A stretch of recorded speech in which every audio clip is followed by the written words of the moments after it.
would win in a fight between Alexander the Great and Hannibal Barca.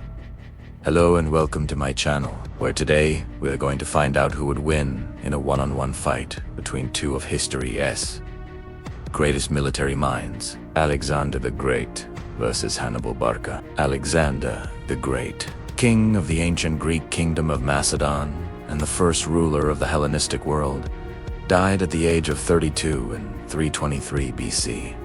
After suffering a mysterious illness, his empire stretched from Greece to India. He was known for his military genius, having led his armies to victory in many battles against the Persians and other enemies. He is considered one of the most successful military commanders in history. Hannibal Barca was a Carthaginian general and one of the greatest military commanders of all time. He's best known for crossing the Alps with a large army and attacking Rome during the Second Punic War.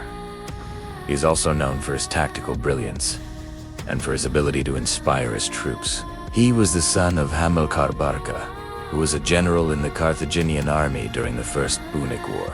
From an early age, Hannibal was trained for a military career, and he quickly rose through the ranks. In 221 BC, he became commander-in-chief of the Carthaginian army during the Second Punic War. Let's analyze their fighting styles and see what weapons they used. Alexander the Great preferred to fight on horseback with a spear and a sword. He was also a skilled archer, and he carried a bow with him into battle. While there is no evidence that Alexander ever fought on foot, there are some indications that he was a skilled fighter when he was younger. During the Battle of Granicus River, he was wounded by a spear thrust in the chest while fighting on horseback. Alexander's fighting style was likely influenced by the fact that he was a member of the Macedonian royal family. The Macedonian kings were traditionally warriors, and they were expected to lead their armies into battle. Additionally, Macedonia was a kingdom located in the northern part of Greece, and its kings often had to fight against nomadic tribes from Central Asia. These tribes were typically mounted warriors, and this may have influenced Alexander's preference for fighting on horseback.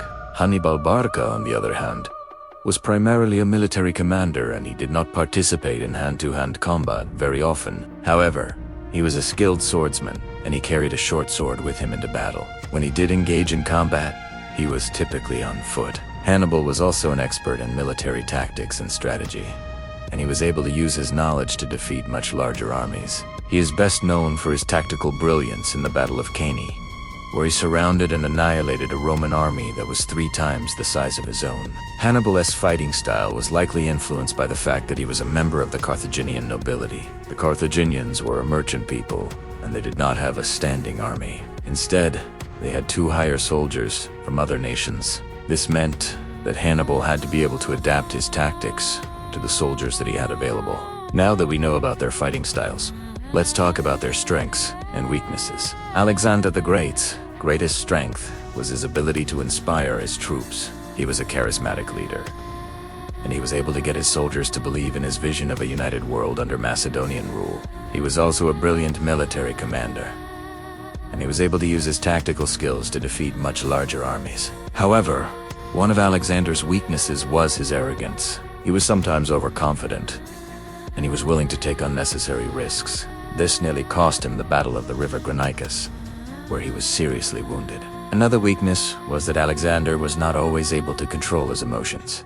He could be impulsive and quick to anger, which sometimes led to rash decisions. Hannibal Barca's greatest strength was his tactical brilliance. He was a master of military strategy, and he was able to use his knowledge to defeat much larger armies. For example, in the Battle of Cannae, he surrounded and annihilated a Roman army that was 3 times the size of his own. Hannibal was also a patient and methodical commander. He was willing to wait for the right moment to strike, and he was able to capitalize on his enemy's mistakes.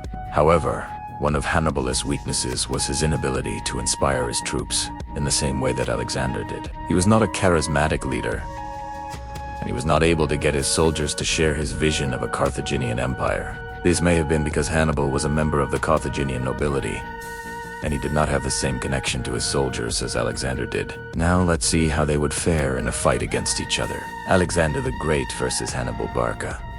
If these 2 warriors were to fight each other in a one-on-one battle, it is likely that Alexander would come out victorious. Alexander was a skilled swordsman and horseman, and he was also a more charismatic and inspiring leader than Hannibal.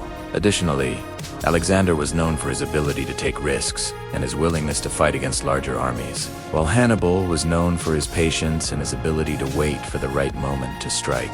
Overall, Alexander's aggressive and risk-taking approach would likely be too much for Hannibal to handle, and he would be the victor in a one-on-one fight. However, this fight would not be easy for Alexander.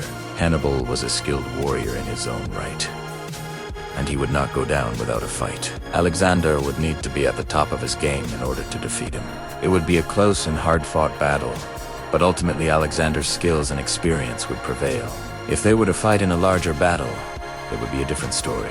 Alexander the Great and his army would likely face off against Hannibal Barca and his army in a battle of attrition. Alexander's army was much larger than Hannibal's, and he would eventually wear down Hannibal's forces and win the battle. However, this battle would be costly in terms of lives and resources, and it is possible that Alexander would be forced to retreat if things did not go his way. If you like this video, check out other similar videos on my channel. Who would win in a fight between Alexander the Great and Genghis Khan? Who would win in a fight between Napoleon and Julius Caesar? Thank you for watching, and I hope you learned something new. Please like the video if you enjoyed it, and stay tuned for more content. Also check out our other content where we discuss similar topics.